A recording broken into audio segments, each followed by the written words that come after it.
कौन कहता है कि कामयाबी किस्मत तय करती है? कौन कहता है कि कामयाबी किस्मत तय करती है? इरादों में दम हो तो मंजिल भी झुका करती है, मंजिल भी। तो जय हिंद। तो आज की क्लास में हम देखेंगे 10th क्लास के मैथ लेसन 1 वास्तविक संख्या। तो हम लोग इसको पूरा आसान तरीके से हम लोग पढ़ाई करेंगे, हलवा करके पढ़ाई करेंगे। नाम क्या है? वास्तविक संख्या। तो इसमें जितना भी सबसे पहले बता दें वास्तविक संख्या है, इसमें आपको क्या क्या जानकारी होना चाहिए, किस किस मतलब पॉइंट के बारे में आपको जानकारी होना चाहिए। ये लेसन को हम लोग पूरा अच्छा तरीके से पढ़ाई करेंगे कि समझ में 100% समझना है, हमें 100% समझ में आए, 100% हम लोग समझ में आए क्या क्या जानकारी होना चाहिए स्टूडेंट जी। तो पहला बात करें, आपको जानकारी होना चाहिए संख्या के बारे में। संख्या का ज्ञान होना चाहिए आपको। पहला क्या है? पहला आपका क्या होगा? संख्या का ज्ञान होना चाहिए। यस, संख्या का ज्ञान होना चाहिए। संख्या जिसमें सम संख्या, विषम संख्या, परिमेय, अपरिमेय, मतलब संख्याओं का ज्ञान होना चाहिए। और दूसरा बात करें ना, दूसरा क्या होना चाहिए? दूसरा आपको गुणनखंड आना चाहिए। जो शुरू में पढ़ाई की हो ना 6वां क्लास में, 7वां क्लास में गुणनखंड जो होता है, आपको इसका नॉलेज होना चाहिए। किसका? गुणनखंड का नॉलेज होना चाहिए। यानी कि इस लेसन को अच्छी तरीके से समझने के लिए आप चाहते हो एक भी क्वेश्चन ना छूटे, तो ये संख्या का ज्ञान होना चाहिए, गुणनखंड होना चाहिए, एक 6वां क्लास 7वां क्लास का एलसीएम, ये एचसीएफ एलसीएम आना चाहिए। क्या आना चाहिए? एलसीएम और एचसीएफ आना चाहिए। और लास्ट में क्या? कुछ कैलकुलेशन आना चाहिए, जिसमें कैलकुलेशन करना आना चाहिए। बस ये 4 को पॉइंट अगर आपको आएगा, संख्या ज्ञान, गुणनखंड और एचसीएफ आपको आता है। कैलकुलेशन करने कहाँ जो घटा गुणा भाग जो भी करने आता है कैलकुलेशन, तो कैलकुलेशन करने आ गया, ये लेसन को हम लोग ही खत्म कर देंगे। तो अब हम लोग देखेंगे ये जो मैथ है, मिटाते इसको, जो मैथ है ना, ये एक्सरसाइज जो है, ये कितने एक्सरसाइज में बांटा है, कितने एक्सरसाइज में। तो जो वास्तविक संख्या है, वास्तविक संख्या है ये 1.1, कितना 1.1, 1.2, 1.3 और 1.4, ये 4 एक्सरसाइज में बांटी है। कितना? 4 एक्सरसाइज में बांटी है। अब यहाँ से अब 4 एक्सरसाइज है, तो इसमें ये बहुत इजी है, इसमें कुछ नहीं है। हम लोग ऐसे पाई कर लें क्या, इसमें शांत अशांत है, हम लोग इसमें क्या करेंगे? शांत अशांत, जो शुरू में आता है भाई, शांत अशांत 6 क्लास में सभी आता है, 7 में। तो ये तो सिंपल तरीका है। ये तो हम लोग ये तो पढ़ाई कर लें। क्या है? इसमें भी आगे सिद्ध करना है, परिमेय संख्या है, रूट में 5 एक परिमेय से अपरिमेय संख्या सिद्ध करना, ये सब में सिद्ध करने वाला आएगा। कितना क्या करने वाला? सिद्ध करने वाला। ये बहुत आसान है, लेकिन कॉन्सेप्ट वाला ये दोनों है, ये दोनों एक्सरसाइज है कॉन्सेप्ट वाला। क्यों? अब इसमें एल्गोरिथम का प्रयोग करना है, भाग देना है सब। अब इसमें क्या है? इसमें एलसीएफ निकालना, एलसीएम निकालना, यही सब इसमें काम करना है। तो एक बात करें ना यहाँ पर, अब क्लास 10th है, बात सुन, क्लास 10 इस लेसन से एग्जाम में कितना नंबर का क्वेश्चन आ सकता है? ओके, पूरा हम डिटेल्स जानेंगे। इस लेसन से वास्तविक संख्या से एग्जाम में कितना नंबर क्वेश्चन आएगा। तो बात करें ऑब्जेक्टिव की, लगभग ऑब्जेक्टिव कितना आएगा? आता है 2-3, सब मिलाकर 10 नंबर। कितना नंबर का स्टूडेंट जी आता है इस लेसन से? कितना नंबर का आता है? 10 नंबर का आता है। क्या 10 नंबर का कुछ ऑब्जेक्टिव आता है इस लेसन से, और 2 नंबर का क्वेश्चन आता है कुछ। ओके, 2 नंबर का 5 क्वेश्चन आता है ऐसे। अब इस लेसन से 5 नंबर का क्वेश्चन पूछता है कि 5 नंबर ये क्वेश्चन पूछता है क्या?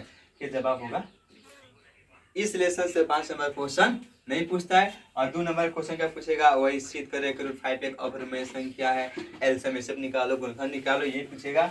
और ऑब्जेक्टिव में कुछ क्वेश्चन डाल देगा। तो यहाँ पर हम लोग क्या करेंगे? हम लोग क्या करेंगे? संख्याओं के बारे में डिटेल्स पाई करेंगे, क्योंकि इसमें वास्तविक संख्या है तो पूरा डिटेल्स पाई करेंगे कि 9th क्लास का जैसे मैथ पाएंगे उसमें दिक्कत नहीं होगा। तो हम स्टार्ट करते हैं संख्याओं के बारे में। आपको इतना नॉलेज होना चाहिए, तो इसको मिटाते हैं। तो यहाँ पर हम लोग देखेंगे नेचुरल नंबर। क्या देखेंगे स्टूडेंट जी? Natural number.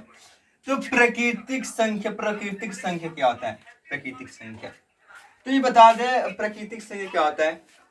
तो ये गिनती की संख्याओं को क्या कहते हैं? प्राकृतिक संख्या। अब यहाँ पर जिसमें प्राकृतिक संख्या आती है, गिनती के जितना भी संख्या जहां से स्टार्ट होती है गिनती, उसी को संख्या क्या बोलते हैं? नहीं, इसके पहले एक नॉलेज रहना चाहिए। सुन लो, ये क्या नॉलेज होना चाहिए? अब इसके पहले नॉलेज होना चाहिए आपको। रुको रुको, अंक के बारे में, अंक, डिजिट, ओके। आपको इसके बारे में नॉलेज होना चाहिए कि मैथ में अंक कितना होता है, अंक कितना होता है। तो मैथ में अंक कितना होता है? 0, 1, 2, 3, 4, 5, 6, 7, 8, 9।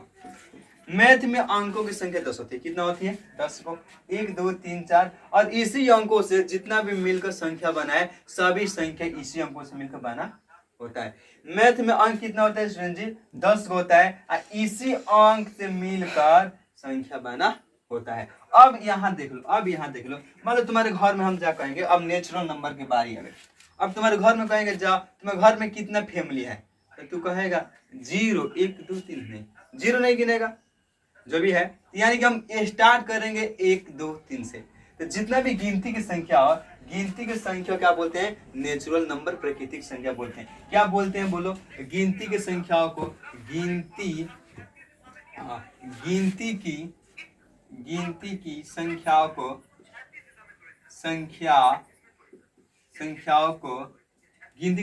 को प्रकृत संख्या कहते हैं। प्रकृत संख्या कहते हैं। सुनिएगा, यानी यहाँ पे लिखिए गिनती की संख्याओं को प्रकृत संख्या कहते हैं।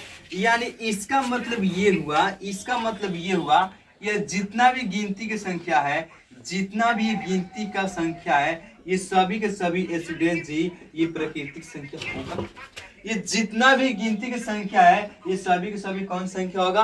प्राकृतिक संख्या होगा। सबसे छोटा प्राकृतिक संख्या 1, सबसे छोटा प्राकृतिक संख्या स्टूडेंट जी क्या होगा? 1 होगा। क्या मजा आ रही है ना? मजा आ रही है। और सबसे बड़ा लिमिट है इनफिनाइट होगा। क्या होगा? इनफिनाइट। यानी कि सबसे छोटा क्या 1 होगा, और सबसे बड़ा क्या होगा? इनफिनाइट। एक इसमें क्वेश्चन आता है, क्या आता है? सुनो ध्यान से। अब इसमें क्वेश्चन क्या आता है, हम लोग पूरा एक अंदाज में पाई करेंगे। एक भी क्वेश्चन स्टूडेंट ये जैसे लेसन खत्म होगा, हम लोग प्रयास करेंगे। लेसन क्या होगा? लेसन जैसे खत्म होगा तो 2000 लगभग कितना 2010 से लेकर या तो 15 से लेकर या तो 9 से लेकर जितना 2024 से ले एग्जाम में क्वेश्चन पूछा गया है इस लेसन से जितना पूछा गया है, ऑब्जेक्टिव सब्जेक्टिव, ये लेसन पूरा खत्म होने के बाद लास्ट वीडियो में आपको दिया जाएगा। ऑब्जेक्टिव और सब्जेक्टिव दोनों पूरा संपूर्ण हमें अच्छी से तैयारी करनी है। ओके, तो यहाँ पर आप लोग बने रहिए। अब ये तो प्राकृतिक संख्या हो गया। एक बार क्वेश्चन आया था, सुनिए। एक क्वेश्चन पूछता है इन प्राकृतिक संख्याओं का योग। क्या पूछता है?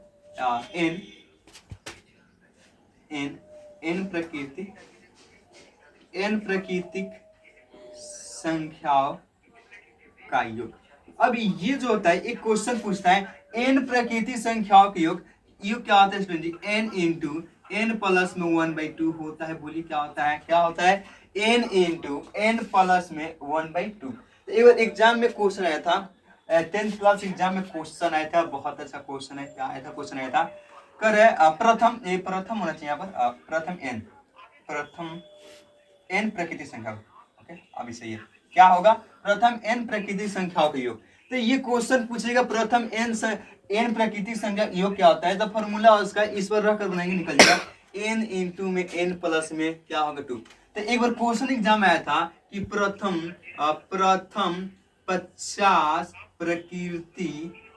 प्रकृति संख्याओं का योग। अब यहाँ आपको कैलकुलेशन आना चाहिए। n का मान कितना है स्टूडेंट जी? n का मान कितना है? 50 है। इस पर का बना दो योग 50 इंटू 50 प्लस में 1 बट्टा में कितना 2 कट गया 25। कैलकुलेशन आना चाहिए। कितना होगा? 25 इंटू में 51 होगा। 50 को 51 को आप 10th क्लास स्टूडेंट कैलकुलेशन कर सकते हो।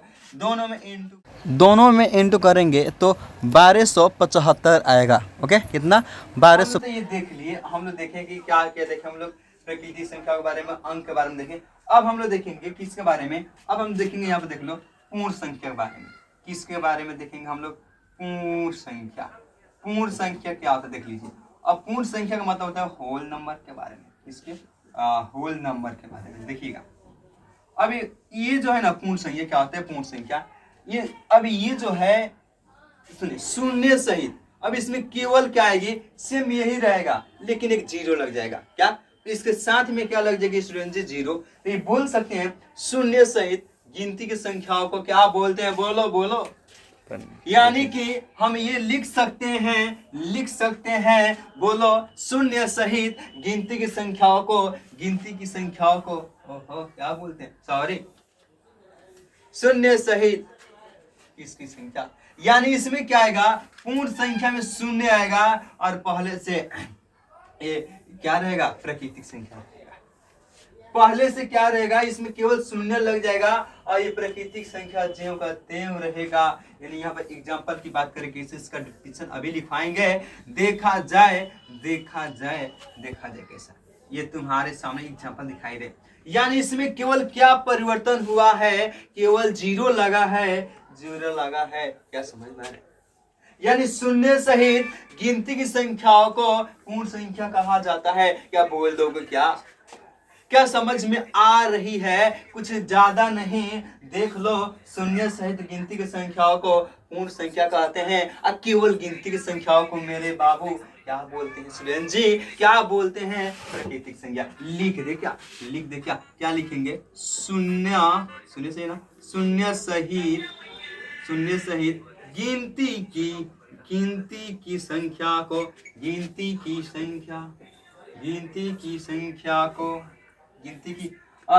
संख्या को क्या बोलते हैं? संख्या को पूर्ण संख्या कहते हैं। सुनिए, पूर्ण संख्या कहते हैं एक बात सीखो, यहाँ जानो कहते हैं। अब जानिएगा, यानी कि हमने अभी यहाँ लिखा है, क्या समझ में आ रही है? मजा आ रही है ना? क्या हमने क्या लिखा है? शून्य सहित गिनती की संख्या जितना होता है उसे पूर्ण संख्या कहते हैं। अब एक क्वेश्चन सुनो, सबसे छोटी पूर्ण संख्या क्या होती है? सबसे छोटी पूर्ण संख्या बोलो क्या होती है? भाई देख लो, जीरो। सबसे बड़ी की बात करें इन्फिनाइट, क्या बोलो? इन्फिनाइट। सबसे बड़ी की बात करें इन्फिनाइट होती है स्टूडेंट जी। सबसे छोटी की बात करें, सबसे छोटी क्या होती है? एक मजेदार की बात बोले, मजेदार की बात यह है पूर्ण संख्या को ना दशमलव में लिख सकते हैं, नहीं रूट में लिख सकते हैं, नहीं बट्टा में लिख सकते हैं और नहीं किसमें भाई? क्या माइनस में? Yes, minus. यानी पूर्ण संख्या कभी माइनस में नहीं हो सकता है, रूट में, दशमलव में, बट्टा में नहीं हो सकता है। अब ये तो समझ में आ गया। अब इसके बाद देखते हैं क्या मजा। अब देखा जाए क्या सम संख्या, न तेरी आने का खुशी ना तेरी जाने का गम, बीत गया जमाना जब तेरे दीवाने थे हम। अब देखो क्या सम संख्या दिखाई दे रही है। अब मजेदार की बात है, सुन लो क्या होता है। आपको पहले से आता है ना, जो दूर से कट जाए वैसा संख्या जो दूर से कट जाए सम संख्या कहलाता है, इवन नंबर कहलाता है। भाई क्या होता है? यानी क्या लिखेंगे हम यहाँ से? क्या लिखेंगे? सम संख्या में वैसा संख्या जो दूर से कट जाए क्या कहलाता है? सम संख्या। जो दूर से ना कटे कहलाता है विषम संख्या। यानी कि जो दूर से कट जाए वो सम संख्या, जो दूर से ना कटे विषम संख्या कहलाता है। लगता है क्या समझ में आ गई है? क्या ओड नंबर होता है क्या? हम लिख रहे भाई, लिख दो NO नंबर। यानी यहाँ से समझ में आ रही है ना? यहाँ समझ में आ रही है। जो दो से कटे सम है, जो दो से ना कटे भी सम है। जैसे में क्या होगा इसमें एग्जांपल की बात करें 2 4 6 8 जो भी ले लो भाई, कह सकते जिसके लास्ट में क्या बोले? सुनाई दे रही है ना आपको? क्या सुनाई दे रही है ना? जिसके लास्ट में सुनो, जिसके लास्ट में 0 2 4 6 8 आ जाए, 2 से कटता है, याद रखना। जिसके लास्ट में, एक बात याद रखना, मजेदार की बात है, जिसके लास्ट में 0 2 4 6 8 है, 2 से कटेगा। ओके, इसके अलावा कुछ भी 2 से नहीं कटेगा। अब देखा जाए यानी जिसके लास्ट में ये आएगा वो दो से कटेगा, सम संख्या कहलाएगा। जिसके लास्ट में नहीं आएगा विषम संख्या कहलाएगा। एक बात सुनो, हमने तो लिख दिया, इसका एग्जांपल भी लिख दो। विषम संख्या मतलब क्या, जो दो से नहीं कटे। क्या दो से नहीं कटे यार? लो हमने ले लिया। ये जितना भी अंक आपको दिखाई दे रही है सब दो से नहीं कटेगा। ये विषम है, ये सम है। क्या लिखेंगे? जो दो से कट जाए सम संख्या। वह संख्या जो दो से कटे वो सम संख्या कहलाती है, जो दो से ना कटे विषम संख्या। एक क्वेश्चन पूछे क्या? एक क्वेश्चन पूछे, जवाब दोगे क्या? आगे लिख दे क्या? सुन लो सुन लो। वह संख्या देखो क्या, वह संख्या जो दो से कट जाए, दो से विभाजित हो जाए, कट जाए। ओके, वह संख्या जो दो से विभाजित हो जाए, क्या हो जाए? विभाजित से लिखना, विभाजित हो जाए। विभाजित हो जाए क्या कहलाती है भाई मेरे? सम संख्या कहलाती है। हो जाए सम संख्या कहलाती है। तो गलती हो क्या यहाँ से? सम संख्या कहलाती है। सम संख्या कहलाती है। सुनिए मेरे बाबू मेरे, सुनो, कहलाती है। इसका उल्टा कर दो ना।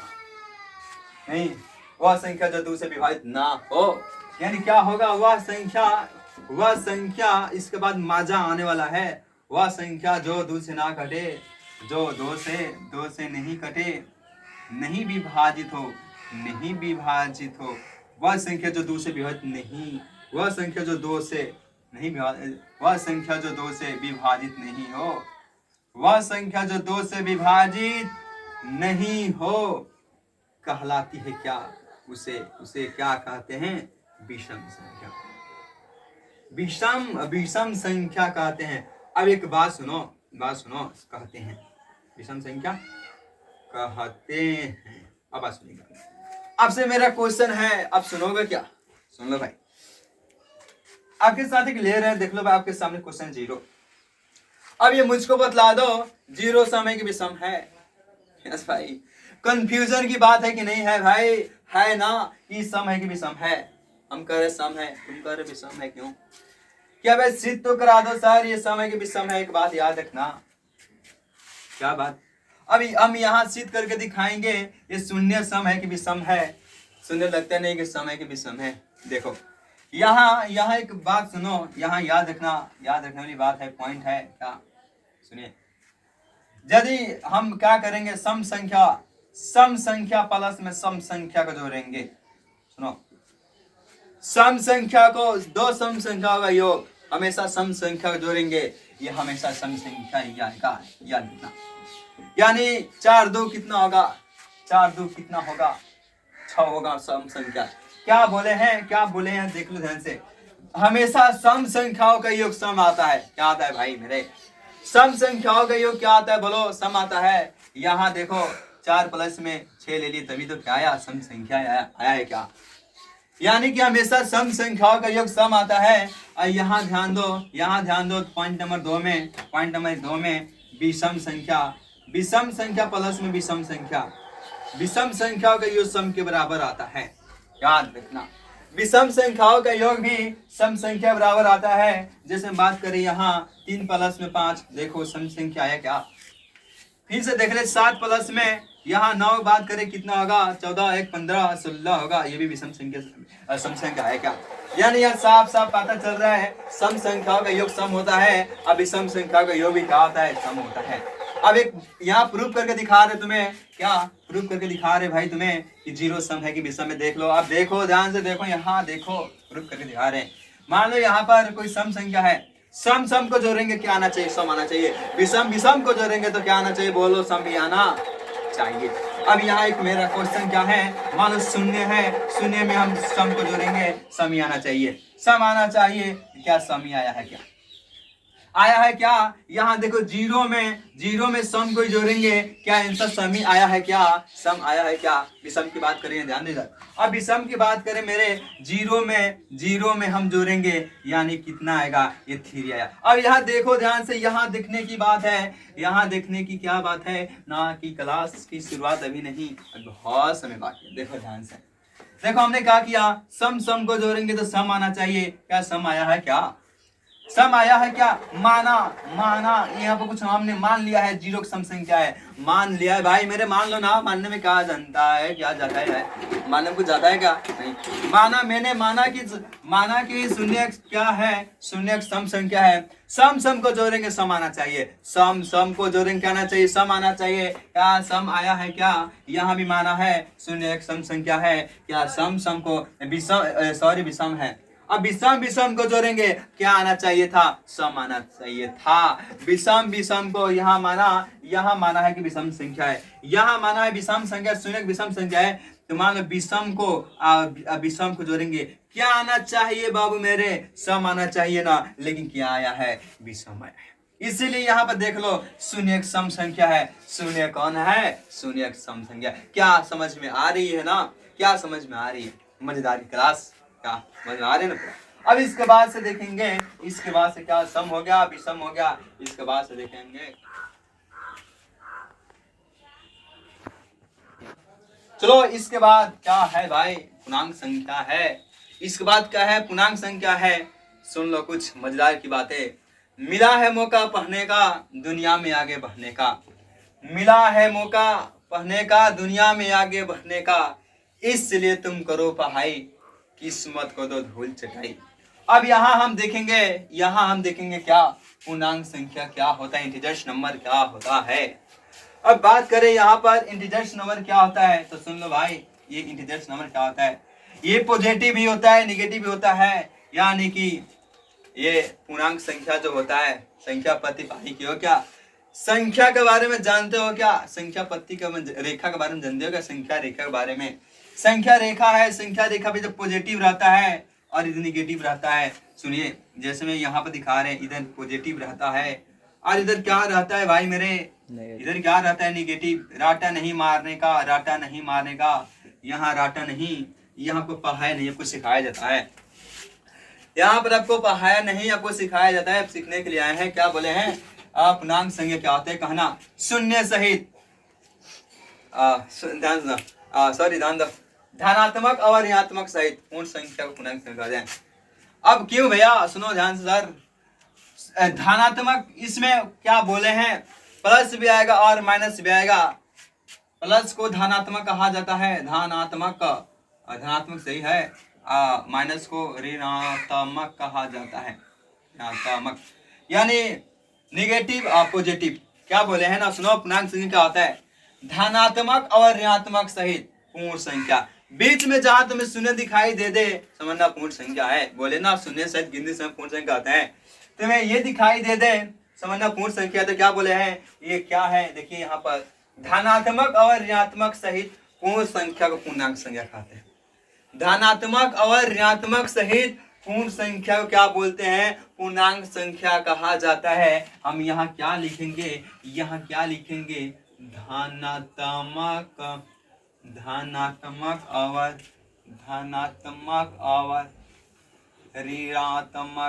ऋणात्मक सहित, मतलब दोनों के सहित, धनात्मक और ऋणात्मक सहित, इसको संख्या को पूर्ण संख्या को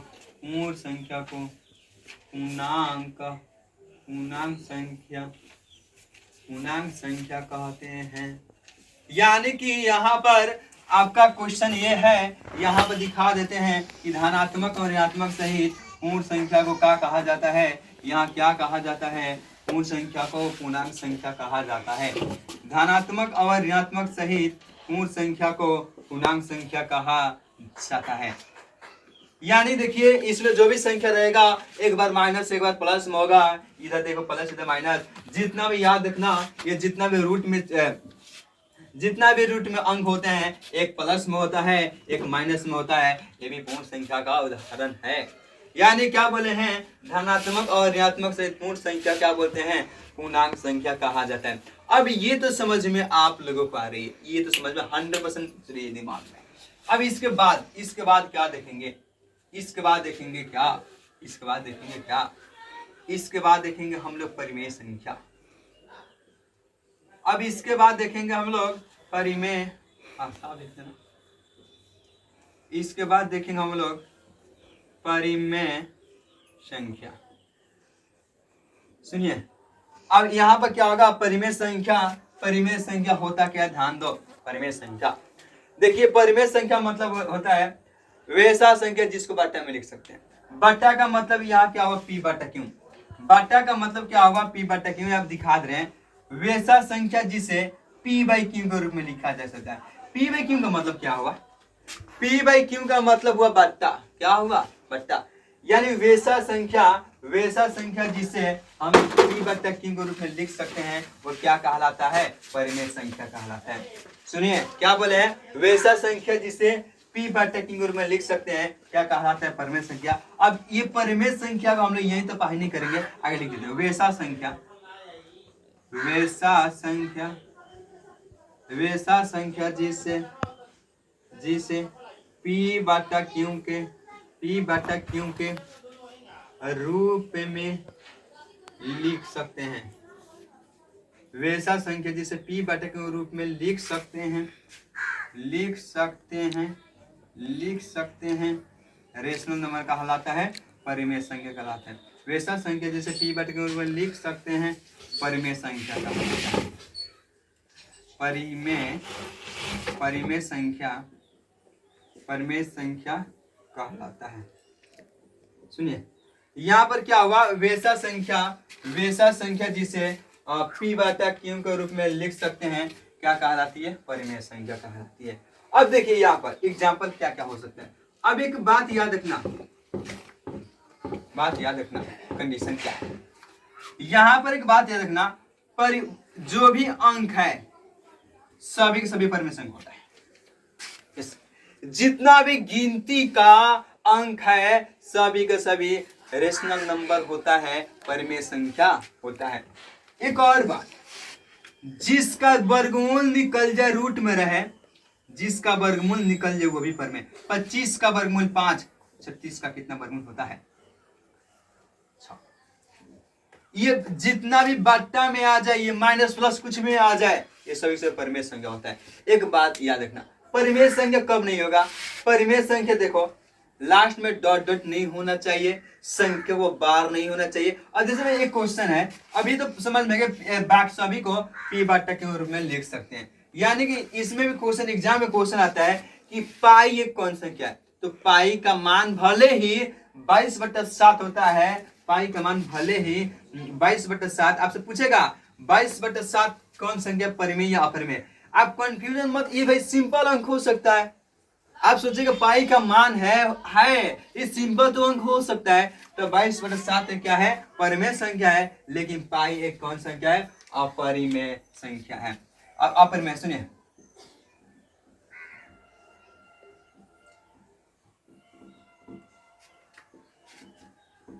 अब ध्यान दीजिएगा, सुन लो।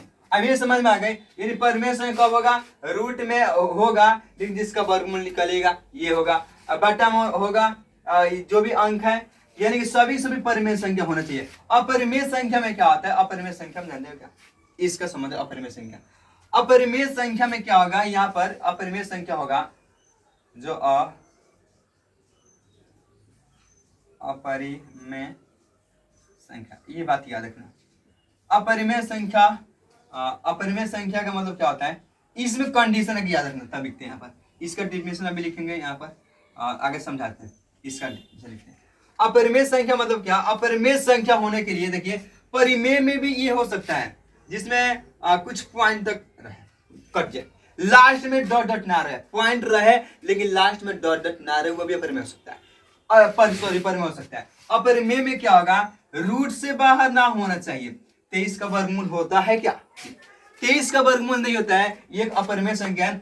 जिसके ऊपर बार लग जाए वो भी अपरिमेय संख्या। याद रखना बात को, अपरिमेय को पहचाने, परिमेय को पहचाने, 3 बात को याद रखना। जिसका वर्गमूल ना निकले अपरिमेय है, जिस पर बार लग जाए वह भी एक अपरिमेय संख्या। याद रखना दोस्त मेरे, जिस पर बार लगे वो भी अपरिमेय संख्या है। एक और बात, अगर मान लो कुछ पॉइंट दिए हैं लगभग कटे नहीं, अशांत हो, क्या हो भाई मेरे कटे नहीं आसान। तो ये भी अफर्मेशन। लास्ट में तुम्हें 3 डॉट दिखाई देगा, डॉट दिखाई देगा, वो भी एक अफर्मेशन का। अफर्मेशन का पहचानना है तुम्हें।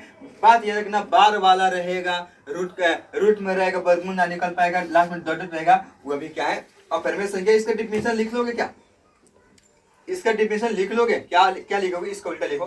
क्या लिखना? वैसा संख्या जिसे पी बाटे के रूप में नहीं लिख सकते हैं।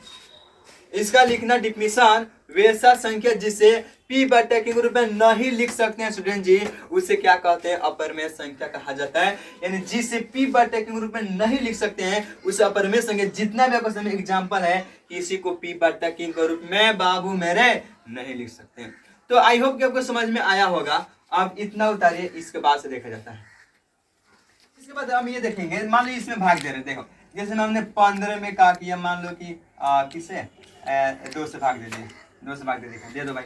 ये 2 से भाग देंगे 15 में, तो 2 7 14 आएगा, और यहाँ 15 लिखेंगे ना, और 14 1 बचेगा। तो यहाँ पर देखिए भाग हम दिए हैं यहाँ पर। तो ये तुम्हारा जानते हो क्या होता है? ये तुम्हारा भाज्य होता है। ये तुम्हारा भाज्य ए होता है, भाज्य को ए से लिखा जाता है। ये तुम्हारा भाजक होता है, एक तुम्हारा क्या होता है? भाजक। यानी ये भाजक यानी बी होता है। क्या होता है? बी होता है। इसको बोलते हैं भागफल। क्या बोलते हैं? इसको भागफल बोलते हैं। यानी क्यों होता है? इसको शेषफल। क्या बोलते हैं? शेषफल। इसको शेषफल यानी आर बोलते हैं। ये एक्सरसाइज स्टार्ट करेंगे, उसमें ये सब बताएंगे। तो यहाँ पर देखिएगा, यहाँ एक फार्मूला आता है भाज्य बराबर, एक भाज्य बराबर फार्मूला आता है। क्या आता है? भाजक आता है, भाजक इंटू भागफल, भाजक इंटू भागफल, अब प्लस में क्या रहता है? शेषफल। क्या बोलता है? शेषफल। सुनिए, तो यहाँ पर देखिए, यहाँ पर भाज्य का फॉर्मूला क्या होता है? इसी को क्या बोलते हैं? उसमें देखा जाएगा क्या होता है भाजक फॉर्मूला। भाजक इंटू भागफल प्लस में शेष होता है। क्या भाजक को ए लिखेंगे, अब भाजक को बी लिखेंगे, इसको क्यों लिखेंगे, और इसको प्लस में आर। तो बताइए स्टूडेंट जी, ए बराबर क्या होता है? भाज्य बराबर बी क्यों प्लस में आर। बताइए ए बराबर क्या होता है? बी क्यों प्लस में आर। आर क्या है यहाँ पर? शेषफल। क्यों क्या है? भागफल। और बी क्या है? भाजक है। क्या है? तो आई होप कि आप सभी को समझ में आया होगा और आप लोग बहुत मजा आया होगा। तो इसके बाद हम लोग सीधे एक्सरसाइज स्टार्ट करेंगे और पूरा मजेदार से पढ़ाई करेंगे। तब तक के लिए जय